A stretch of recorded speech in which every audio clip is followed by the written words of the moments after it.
Sweet. Check, check, check. I can see it going in there. All right. Check, check, check. And the bottom? I'm not very high. Yeah, you are on the bottom. Okay, do a little check, check, so yeah, check. Definitely don't be afraid to eat the mic. I mean that mic. Eat that mic like I'm eating pastrami. Really thought that was going in a different direction. Yep, I changed it at the last minute. Yep, remember, that's what they call in the business an audible. Blue 42, different word, pastrami. Light the beam, because it's time for Nerdy for 30, the podcast where we talk about nerdy-ish movies for 30-ish minutes. My name is Kevin Bauer, a.k.a. Critics' Choice. With me, as always, the people's champ, Tim Keck. If you feel it, chase it, baby. If you feel it, chase it. And I got to do a better job of not grabbing the cord. I keep grabbing the cord on the mics. Hell yeah, dude. Grab that cord. Grab that cord and pull. Like it's pastrami. Like it's pastrami. The old pastrami pull. That's what we used to call it. Pull. Somehow in the deli, he'd be like, oh yeah, that girl, Janice, she's out there pastrami pulling boys behind for $5. You managed to loop your course correction back into something dirtier than just saying pussy in the first place. Today, the old pastrami pull. We're not talking about pastrami pulls. Deli.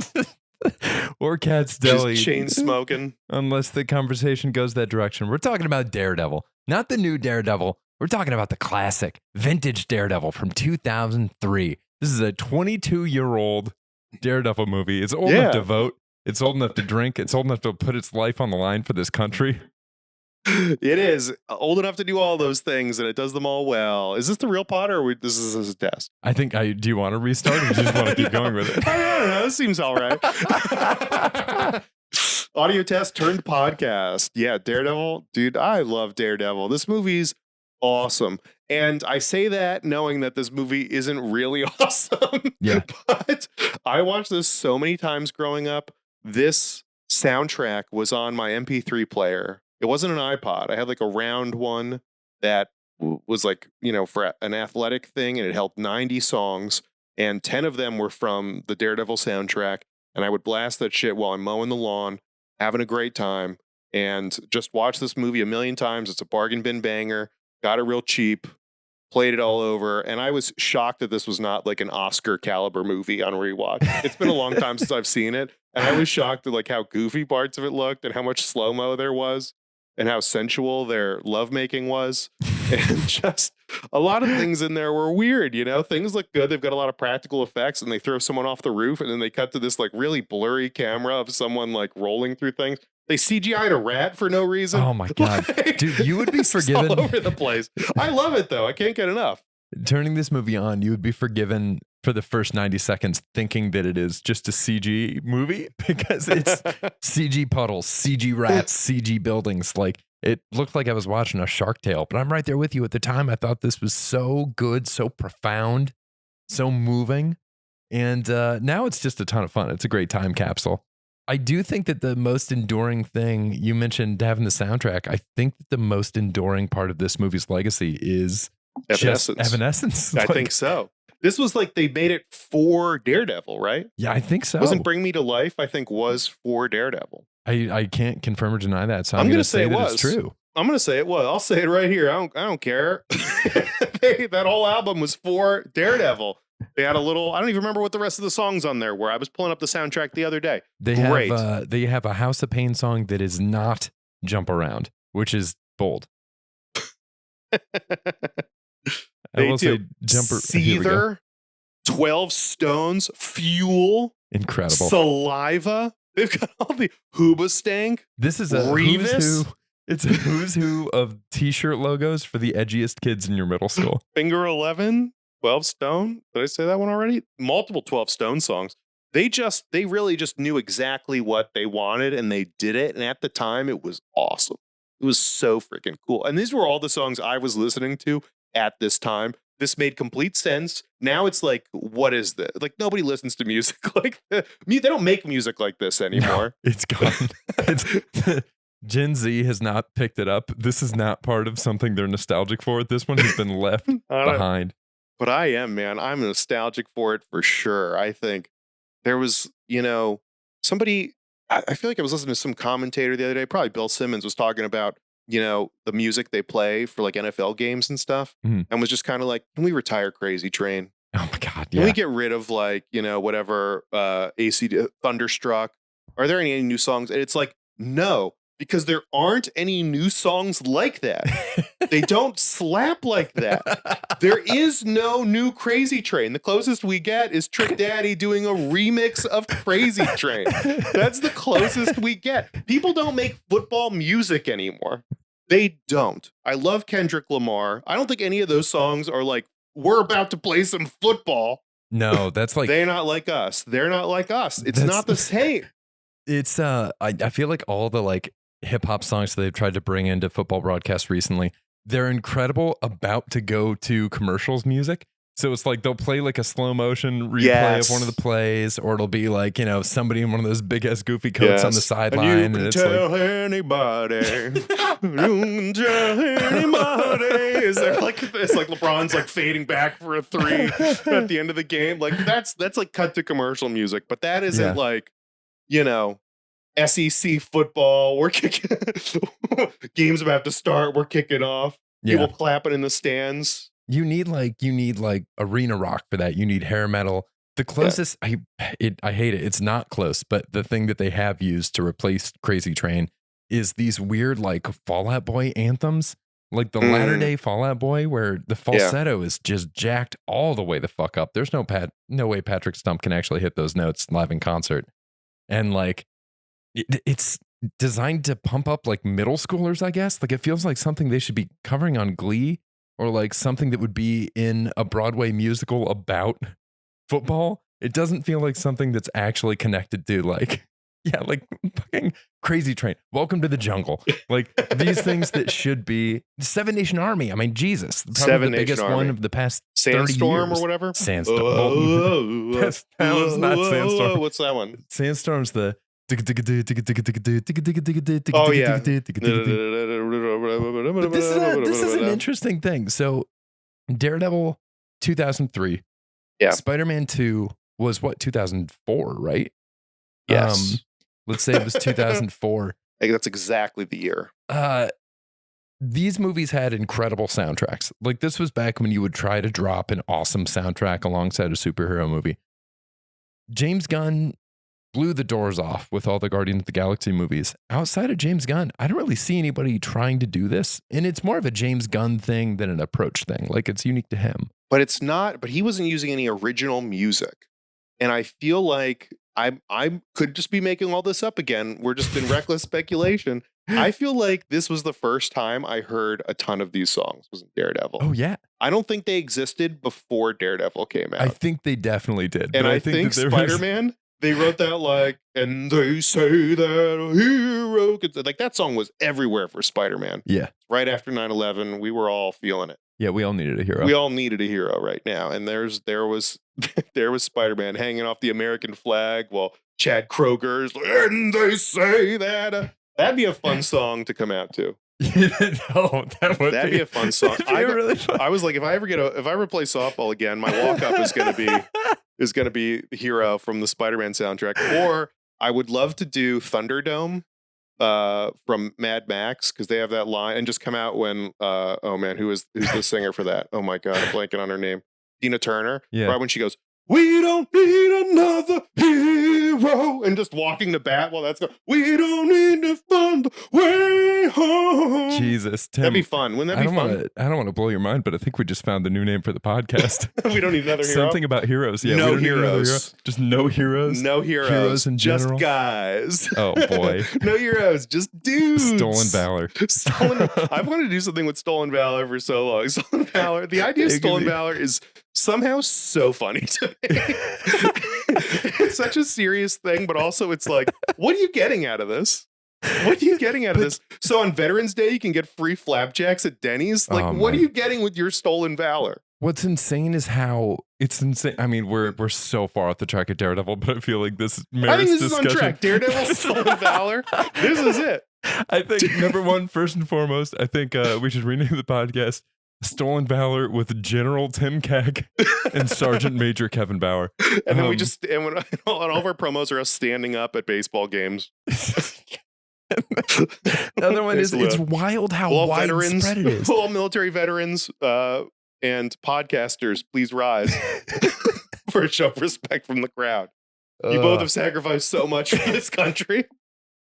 What's crazy to me about it too is how widespread it is. Like a variation of it is like people. There's like whole subreddits for people who are like, "Oh, really? Well, I'm a military spouse, so you need to get out of the way because I get to park in this like handicapped parking stall." Yeah. Do you not realize I'm a military spouse? And it's like, this is not the same thing. Yeah, it's not the same as like serving actively, but it is a tough thing. And I think all these things are like real like niche jokes that are like not like I guess where I was going with this is I think if you find any popular song, you can Google mom remix of it. And there's a bunch of white women singing a cover of this song, but substituting in mom and talking about how hard it is to raise kids.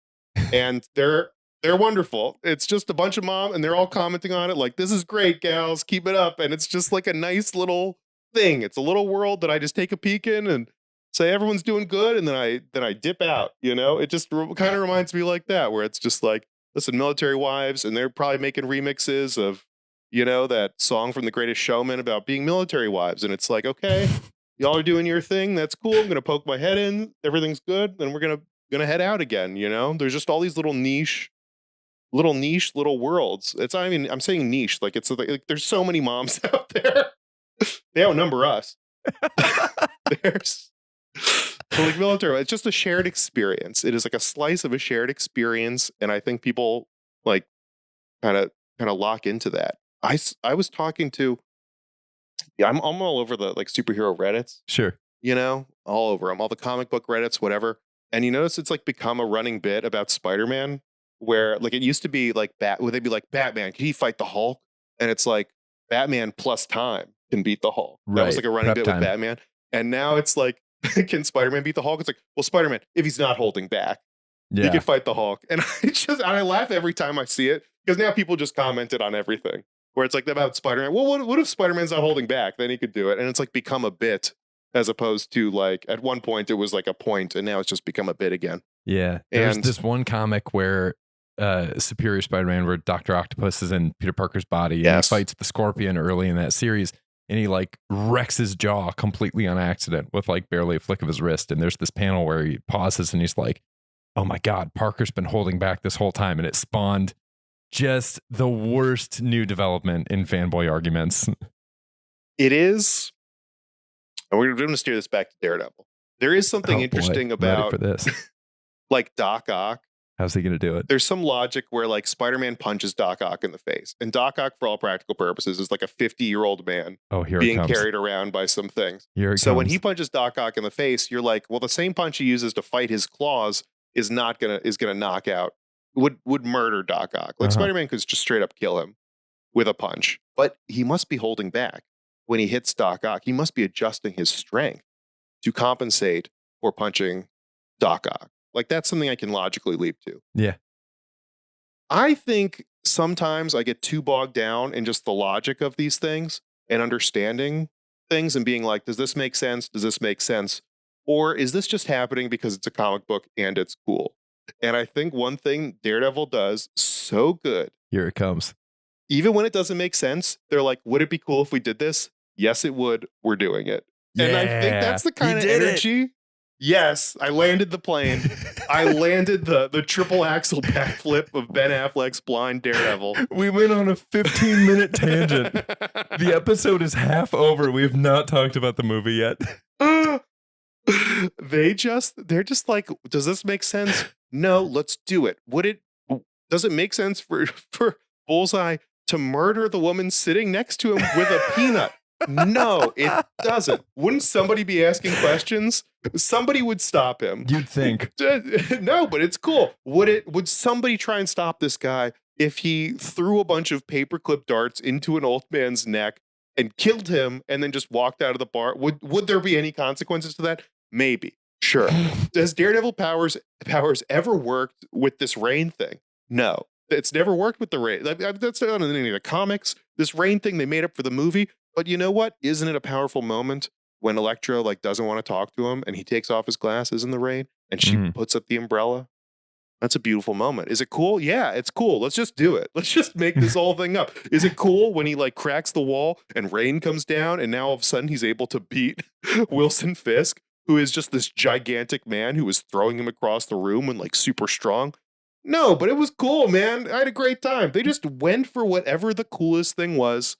They went for it. And I gotta say, I think they came up with the umbrella scene. I remember the umbrella scene so well, where he shows her this thing where Daredevil's blind, but when it rains, each raindrop hits it for a second. It makes a little sound, and he can see those sounds as in images. So when it rains and he's out in the rain, he's like, "Oh my God, she's beautiful. I can see you in the rain." And then after her father's funeral, he tries to do the same thing. He takes off his glasses, and she lifts the umbrella, and she knows he can't. And I was just like, oh. Mm. And I think they just went backwards from there. I think one dude in the writer's room had that idea, was like, what if this umbrella, and somehow then she just like made herself blind to him, and they were like, Rain, we got it. Let's do it. Let's just make this a theme. And I love it. I love it. It's cool. It's really cool. cool. It's awesome. Beautiful moment. Honestly, yeah, I think a lot of that comes from Kevin Smith directing this and being a massive fan of Daredevil. And it's like there's a lot of love for the character there. There's a lot of love for the goofy aspects, like the very superheroic aspects. Mhm. The scenes, all these clips that we get of Daredevil and Elektra prepping for fights where they're just flat against a background doing something. When he whips out the batons and does all this shit with the wire flying around his head, it's nonsensical. It is very cool. It's very cool. There's that iconic scene with Elektra and the bags of sand like falling, and Evanescence is playing, Mhm. and they're cutting back and forth between Daredevil like getting dressed. Yeah. And I love that scene, man. It's amazing. It brings me to life. And the choreography of Elektra is so bad. Oh, Like yeah. the fight choreography in this is so bad. And I love it. I don't care. She's swinging these things. I'm in on it. But she's like stabbing these bags, and it's clear that this whatever she's using is just not penetrating the bag. Oh, It's like yeah. she's just not swinging. She's not making contact with these bags, but they're slicing open. They cut to the same shot of a bag being sliced open like 3 times Mhm. while she's flipping. And I love it. You know, they're just trying to tell a story and they're going for it and they're Dude. having fun. And I much prefer that to like a Captain America where it's like, we're taking this so seriously. We're not having fun. We're just repeating all this dialogue, yada, yada, yada. Like, who cares if it looks a little goofy? It's cool. It's cool to have them fight in a church. It's cool for Bullseye to shatter a glass. What do you call that? Like a stained glass, like window, Yeah. and then throw the shards of glass at Daredevil as he does backflips. That's so It's cool. incredibly cool. It's so fun. It's weird. That wouldn't happen in a Marvel movie today. It couldn't happen in a Marvel movie today. But it's goofy and great, and I love it. I just think this movie is awesome, Kev. I had a great time watching. Oh, same here. This was an awesome rewatch. This really Yeah. held up. It's funny because like unequivocally, like Charlie Cox is so good as Daredevil. There's no question. He's great. He's amazing. I mean, like whatever highs and lows the show has been through over the years, whatever like weak spots it has, Charlie Cox is never one of those weak spots. He is so good. He is so cool. He brings so much to every single scene that he does. Whether it's like even when he's playing a little bit happier and like to the edge of the character, like in She-Hulk, or in the opening episode of the new Daredevil Born Again, in the very beginning of this, there's a really sweet shot. I won't spoil too much if you haven't seen it yet, but I haven't seen it. there's a really sweet shot where a person is trying to get away from Daredevil, and they're coming up the stairs and they're wounded, so they're moving kind of slow, and you just see Daredevil like looming in the background, like slowly making his way toward them, and it's so intimidating and it's so awesome. Like there's so much there, and it's very different though than this. Like this does feel like they turned the like fun goofiness up to 10. So he's like brooding, but in a silly way. But it works in the context of the world. You know what I mean? Yes, like there is something deeper about the character in the comics of like his Catholic guilt and the Mhm. morality of what he's doing and all of those kinds of things. And it seems like more just like a Batman take of like brooding, but more on like a loneliness and how he's not able to find anybody that he could do this with and that kind of thing. And he's on this journey by himself. And also just they really emphasized like the cons of his powers, like him sleeping in this like deprivation tank because just dealing with all the stimulus of being Yeah. Daredevil all the time. I mean, that's another thing too. I've gone back and was reading some. I think Frank Miller was like the Man Without Fear, like comics, like on Marvel Unlimited, Hmm. and the Daredevil character. It just like, is there a character whose like powers, like popular character whose powers on their face just make no sense at all? Like Daredevil doesn't make any sense. He's a crazy acrobat. Hmm. He's like doing all these things, but then I'm like, if Daredevil doesn't make sense, like Batman doesn't make sense. None of this stuff like makes really grounded sense. Well, definitely. Yeah. But it's fun. It's really fun, and I'm here for it. If in the comics they don't constantly deal with like, oh, it's too loud in here, he can't do anything. But I think that would be a problem all the time. If he's the kind of guy who can only sleep in a sleep deprivation tank, this person would be driven insane Yeah. by the sheer amount of stimulus coming at him. I mean, they started to touch on that in Civil War with Spider-Man, where like they were doing it was like an early clumsy attempt that they didn't formally label to talk about his spider senses. Where when Tony has the goggles and he's like, "How do you see out of these things?" He's like, "It's like once what happened, all my senses got turned up to 11. These help cut through the noise." They have never followed through with anything like that, but I like the idea of trying to explain it like that, and I feel like it's something where like everybody we've talked about this before, every time somebody does a comic run, every time somebody does like a new directing take on one of these characters in a new world, it's a little bit of a variation based on what that person wants to draw out of the character history. So I feel like that's something that Kevin Smith wanted to draw in here. I think to add more pathos to the character and to add more like, oh my God, can you believe the sacrifice that this man makes just by walking around all the time? Whereas like there's other people who just want to focus more on like the lawyer side, And it's interesting. I think it's not necessarily like constantly canon that sound bothers him to the point. I mean, I've definitely seen him sleeping in a bed in other adaptations of Daredevil. It's not like permanently It's sleep definitely been deprivation weaponized tank. against him before. For sure. It's kind of like Venom, Yeah. Like sound just really fucks him up if there's too much of it. Yeah, is that a comic thing? That's definitely a comic thing. And then at least in the Ultimate Comics. And then it's something that I saw a lot of people complain about with Venom The Last Dance is in the first Venom movie, a plane passing by overhead is enough to like really disrupt the symbiote. And then in the third one, he's riding on the side of a plane. So it's just truly. Yeah, you just gotta. I mean, what are we? That was kind of what I was thinking the whole time. Is like it does make sense that he has these limitations on his powers and he has to do the sleep deprivation thing, and it really works in this movie. I think because nobody in this movie has superpowers. Yeah, and even Daredevil's like superpowers, they don't really show the pros of this. It doesn't seem like it's that big of an advantage. mm-hmm. It kind of feels like, well, I guess the way they present it is like, my touch got stronger, so all of a sudden I'm a superhero and I can do flips and stuff. Mm-hmm. But he is still like just a guy, and he meets other just guys who are like can't miss targets, are secretly ninjas, like Yeah. I was just kind of on board with all of it. Bullseye's whole thing, I can't miss. I'm just a guy and I can't miss. It's like, cool, I'm here. It's so I'm cool. on it. I'm with you all the way till the end of the line, Bullseye. Well, I think By the you're way, right. crushing it. Crushing it. I do want to talk about that in a second, but I think like you're so right. And then it's just about having fun where like they, even in the context of early superhero movies working so hard to be grounded, like they didn't even think audiences would believe that Tobey Maguire could build web shooters. So they gave him organic web shooters. Right. So like they were trying so hard to make everything as grounded as possible to get people to buy into these things that they hadn't previously really bought into and take them a little bit more seriously so they could tell more serious stories. That it's cool that they still managed to like ground this out enough that they could then have fun on top of it and still do those things where it's like situational awareness of like, yeah, he's going to break in the stained glass window and throw the pieces at him.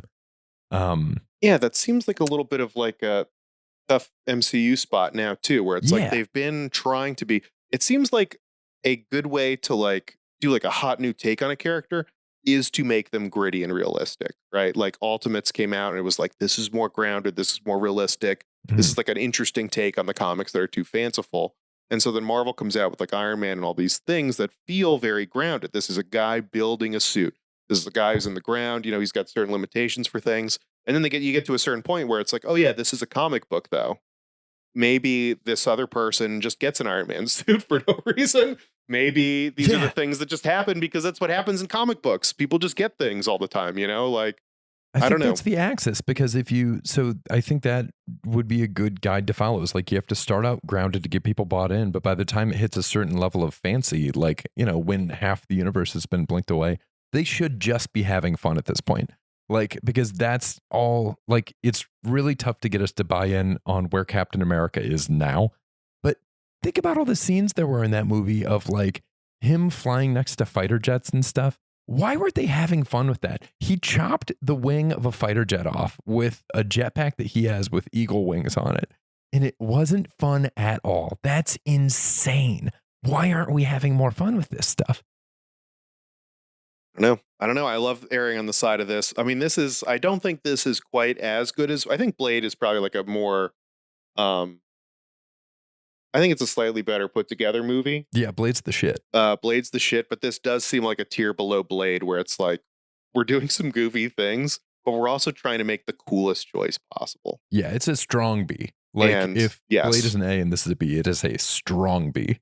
And I feel like that's what I think we both agree that's what they should be doing with superhero movies now is just what is the most interesting, funnest choice we can make? Let's do it. Just see what happens. It's never going to Give miss. us the cool thing. Like, if you give people something that's very fun and you are willing to have fun, like that's going to resonate with people. Yeah. But yeah, Colin Farrell, dude, so unbelievably good as Bullseye. How his scar on his forehead, it's awesome. It's iconic. Yes. But scars are unpredictable. I think this all the time when people get like fraternity brands on them, they'll get like their frat Greek letters on them. Yeah. I feel like I've seen fails with that before where it's like you have to be really careful with a scar or with a brand because these things heal unpredictably. He did a brand or whatever on his forehead to do this like Bullseye logo, but if you do that wrong, it could just heal over as one big lump. And then he could just have this big ass permanent goose egg on the middle of his forehead. Yeah, it's a bold thing. But that's just like, it's just fun to have this thing there. Yeah. I think if we were rebooting the character, I bet there's been some version of this. He's like taking, he misses Daredevil and then he makes some razor blade and cuts it out of his head and he gives himself the bullseye and it's like dark and bloody. Or it's like, yeah, also he just like shows he's just got a bullseye in his head and that's fun, Yeah. I do think it missed opportunity. There's not a ton in here. But Bullseye at one point tells Wilson Fisk, I want a bloody costume. And then he shows up in not a costume. Yeah, I was going to say the same thing. He shows up in exactly what he's continued to, or what he's been wearing the entire time. Just how, I want him to get something. I wonder if that got cut. I think, we talked about the sandbags. There's just one sandbag shot they kept reusing. I think they blew. Their sandbag budget was like $5. And they're like, we got to make this one. Well, we got to make this one last. We only have 5 seconds of sandbag footage. I think they blew the costume and bags budget on the soundtrack. Yeah. Like they went all in on the soundtrack, had nothing left for costumes and bags. Yeah. Do you think, so what about the costume line? Do you think that was like left in? Because it is very funny. Do you think they thought this was a costume? Do you think that was just supposed to be a joke? They can't have thought it was a costume because he's already wearing it. Like, it's what he's been wearing the whole time, right? Yeah. There's no change. And it looks cool. Like, let's it's a great, honest, he looks amazing. Cool. He looks amazing. But he says he wants a bloody costume, I guess, because he's seen Daredevil already in the costume. Yeah. And then, yeah, I guess it's just a joke. But it would have been fun to see him like in the full Bullseye gear. That would have been cool. Get him a mask. But also, he's crushed it. Colin Farrell in this, awesome. Such fun casting. We've mentioned it so many times that Michael Clark Duncan is like crushing it. No question. As Wilson Fisk, he's so good. He's like physically imposing. His voice is like deep and powerful. Oh my God. And although I don't actually have any real experience with this at all, him saying I was raised in the Bronx, you wouldn't understand. As a kid, I was like, fuck yeah, man. As like a middle schooler in Satellite Beach, Florida, I was like, yeah man, you don't get it. Me and Wilson Fisk understand. That's how you play in the Bronx. My associations with the Bronx are primarily, I haven't been up there a ton. It's primarily like, anytime I've gone to a Yankees game. And then there was one time we were driving a rental car back from a traveling show and we had to come back in the Bronx, I think, to avoid traffic. And we stopped at a red light next to a gas station. Do you remember this? That was overrun by a dirt bike gang. Do you remember this? There were like 50 dudes circled up on dirt bikes, and then there would be like a couple dirt bikes doing donuts in the middle of it. And I'd remembered hearing shit. This was in the middle of a rash of stuff in the city where like people were getting like attacked by these dirt bike gangs because they would like surround a car and then they would wait for the car to fuck up and hit one of them and then they would like beat the shit out of the car. And No. it was the dirt bike gangs for a while were like a big thing in New York City. And I think that's what Kingpin is talking about. He's like, he still hears that growl in the back of his mind. Yeah, dirt bikes gangs were definitely a thing. And you know, it's just like any other, you know, tiny group. If you take whatever popular song is out right now and Google, you know, dirt bike gang version, you're gonna find a bunch of dirt bikers singing in a circle the Greatest Showman song. It's Talking always about how the hard it Greatest is to be a Showman song. dirt biker. I am mom. That's the one that I think about all the time. Oh my God. And then, yeah, there's a bunch of other dirt bikers in the comments like, keep it up, girls. Yeah, keep it. The other dirt bikers like, keep it up, girls. That's exactly what it's like being a dirt biker. It's. I love that. I think it's great. That Wilson Fisk, incredible. Elektra, pretty good. I think she is good. She's great in this. Jennifer Gardner. I don't know if it's like top tier. It's not as good as it's probably. I think it's fourth on the top four. We're ranking them. I think Jennifer Garner is good as Elektra. I think Ben Affleck is like surprisingly good as Daredevil. Yeah. Rewatching this, young Ben, he's crushing it. That hair. Oh, that hair. I remember being completely like actually shell shocked when I heard the casting announcement that he was Batman when that happened. And everybody was like, well, he was pretty good as Daredevil. And I was like, this is not going to translate. And then, you know, cut to now, he's my favorite Batman in live action. He's awesome. So like, it is kind of nuts going back and being like, man, yeah, he's having fun with the character. They have great chemistry. They do have good obviously. chemistry. I mean, that worked out for a time in real life. And I don't know. It's just, it is so much more fun going back. I was kind of worried to revisit this one, Tim, because we've rewatched a bunch of stuff on the pod and it hasn't been as good. And it's been really rare that we've revisited one of these old movies and it's been better than we remembered. And this one really held up. This was like a great surprise to find out that this is still out there slapping after all these years. It's simultaneously better and worse than I remember.